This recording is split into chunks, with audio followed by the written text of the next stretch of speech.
Docteur Aigneret, merci beaucoup de répondre à nos questions après votre intervention et votre conférence lors de notre congrès réanimation. On pourrait commencer notre entretien par aborder les effets de la microgravité et un petit peu des radiations sur l'organisme et peut-être sur le muscle et l'os, et quelles sont les mesures qui permettent aux spationautes de contrecarrer ces effets.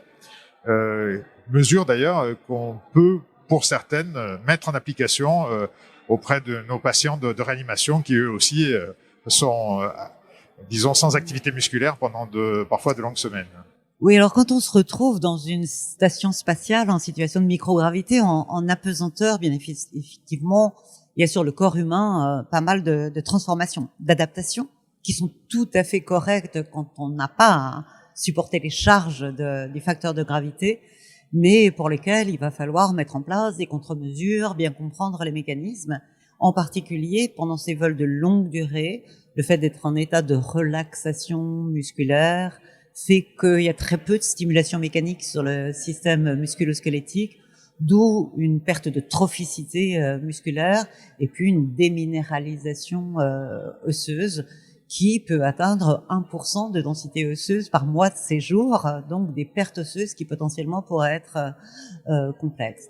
On s'est vraiment rendu compte de l'importance de ces facteurs mécaniques dans les atrophies musculaires ou déminéralisations, à côté des facteurs hormonaux, bien sûr.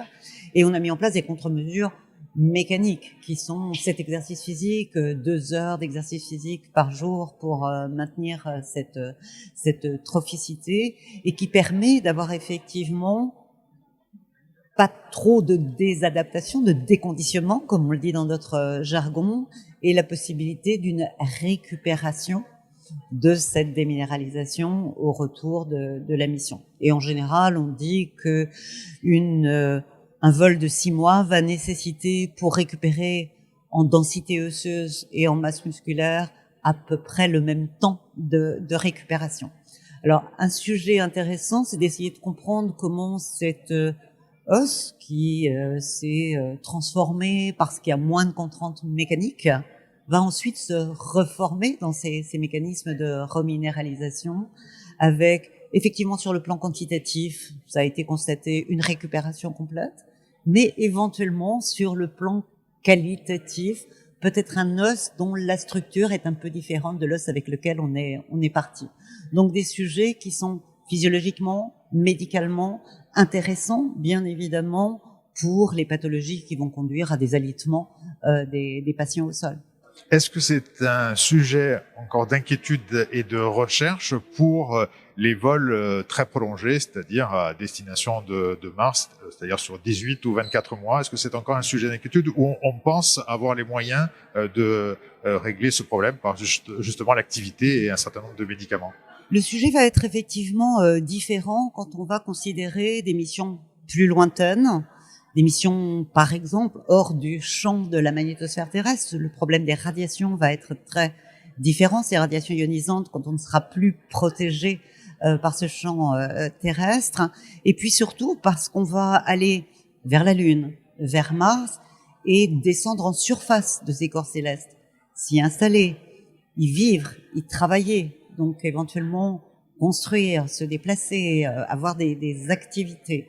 Donc c'est plus vraiment ce travail en microgravité. On est en gravité réduite, certes. La Lune, c'est 1/6 de G. Mars, c'est un tiers de G. Mais la nécessité d'y avoir une activité musculaire. Donc bien évidemment, ça va être important de trouver le bon équilibre entre cette adaptation naturelle à un environnement qui n'est plus le même, mais la nécessité de pouvoir avoir une activité. Quand vous reveniez d'une mission spatiale de longue durée, mais dans la station spatiale aujourd'hui, vous atterrissez ou vous amérissez, et là vous avez tout de suite l'équipe des médecins, l'équipe des réanimateurs s'il y a besoin, qui sont à vos côtés et qui vous amènent petit à petit avec la réhabilitation à retrouver votre état de santé. Cette équipe-là, pour l'instant, elle sera pas en place sur la surface du corps céleste où vous allez atterrir. Donc, il faut trouver ce bon équilibre. C'est pas seulement de la stimulation mécanique, c'est bien sûr de la nutrition, c'est de la prévention au niveau immunitaire, le déconditionnement cardiovasculaire. Il y a un ensemble de facteurs qu'on maîtrise pas complètement aujourd'hui, mais où à la fois les vols spatiaux en orbite basse nous permettent d'avancer, et puis toutes ces situations d'analogue, voire de bed rest dans un centre hospitalier sur Terre nous permettent de mieux comprendre comment gérer ces difficultés. C'est vrai que pour les néophytes, on pense que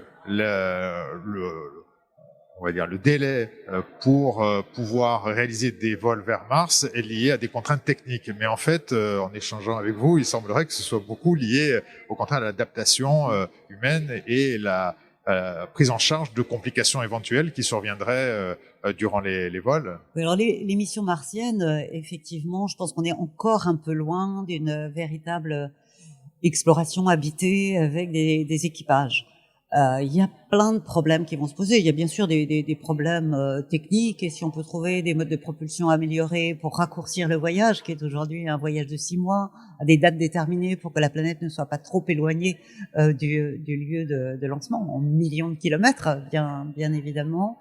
Il y a plein de problèmes liés à ces radiations, que ce soit des éruptions solaires potentielles, les radiations cosmiques du fond cosmique galactique, pour lesquelles il va falloir trouver. Alors aujourd'hui, on n'a pas les méthodes thérapeutiques ou les méthodes de prévention, parce que ça voudrait dire protéger les habitats, et on ne sait pas le faire aujourd'hui d'une façon correcte.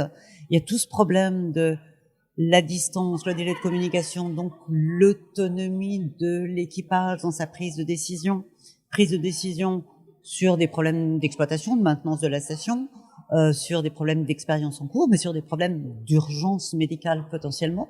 Et c'est là où j'imagine, pour ces vols vers la planète Mars, on aura un médecin, on aura, quand on va installer des bases sur la Lune, une zone médicale avec une possibilité d'intervenir, parce que les évacuations ne seront pas des évacuations en urgence avec une possibilité de retour immédiatement.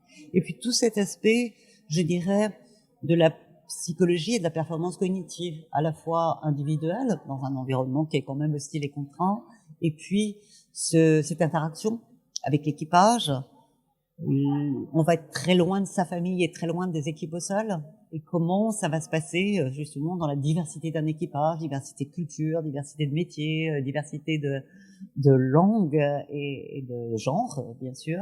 Donc tout ça sont des sujets qui sont passionnants, mais pour lesquels on n'a pas encore toute la maîtrise, et qui me font dire que voilà, la deuxième moitié du XXIe siècle sera probablement favorable, mais on n'y est pas encore tout à fait. Alors, vous faisiez allusion justement aux perturbations cognitives, et c'est un modèle physiologique, la médecine spatiale, qui est beaucoup utilisé pour le vieillissement et les analogies. Et donc, vous pouvez nous en dire un mot par rapport, en particulier, aux effets aux possibilités de récupération?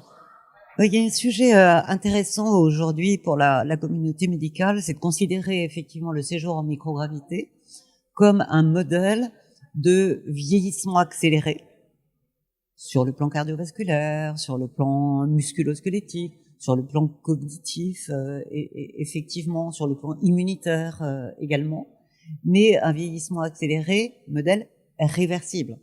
C'est formidable pour la communauté scientifique d'avoir un modèle de vieillissement réversible. Donc on a aujourd'hui la possibilité de travailler à la fois avec des expériences sur le sujet humain, mais aussi sur des modèles expérimentaux.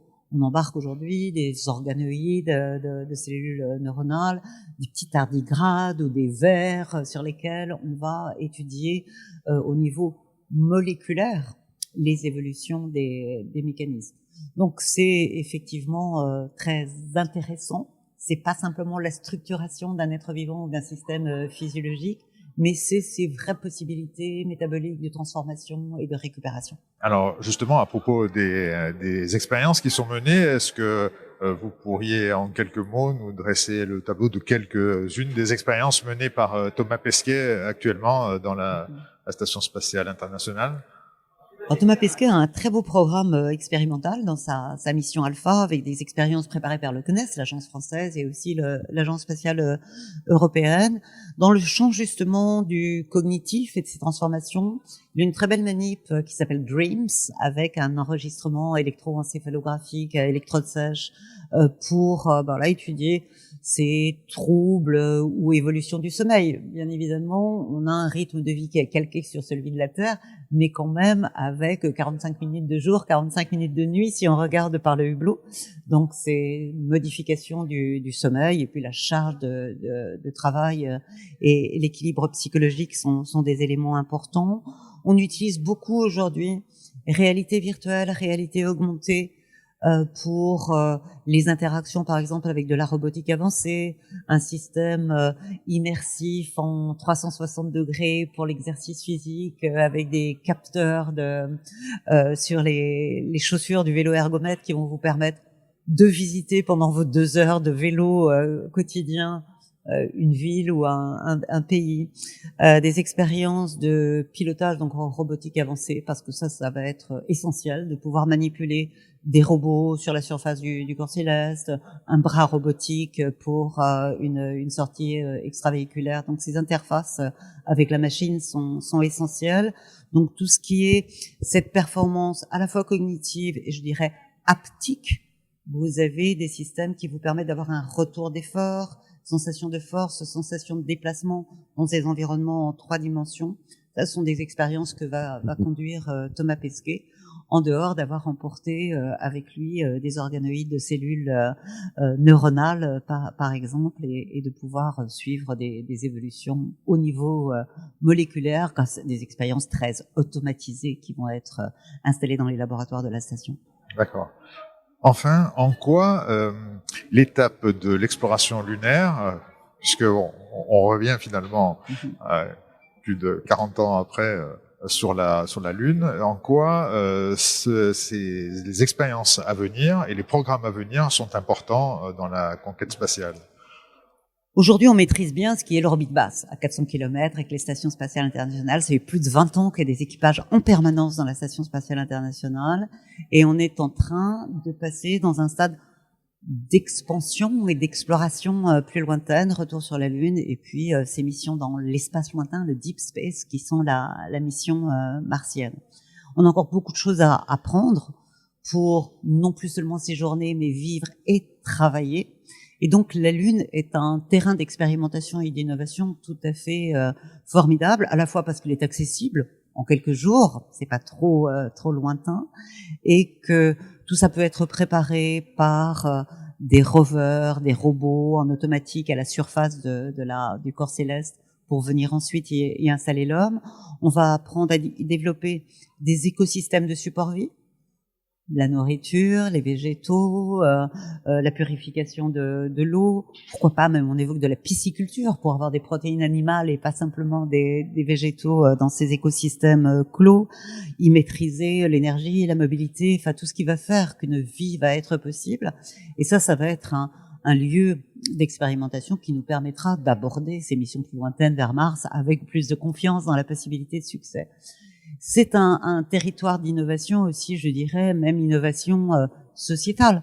Se dire comment ces différents pays, ces différents acteurs, agences spatiales, autant qu'acteurs privés qui peuvent faire de l'exploitation de ressources, vont apprendre à travailler ensemble, s'interfacer, aborder des sujets de gouvernance et d'alliances multilatérales sur c'est une belle plateforme où on va essayer de ne pas reproduire peut-être les erreurs qu'on a fait sur Terre, sur notre planète, et essayer d'avancer justement avec une humanité plus responsable et plus durable dans son comportement.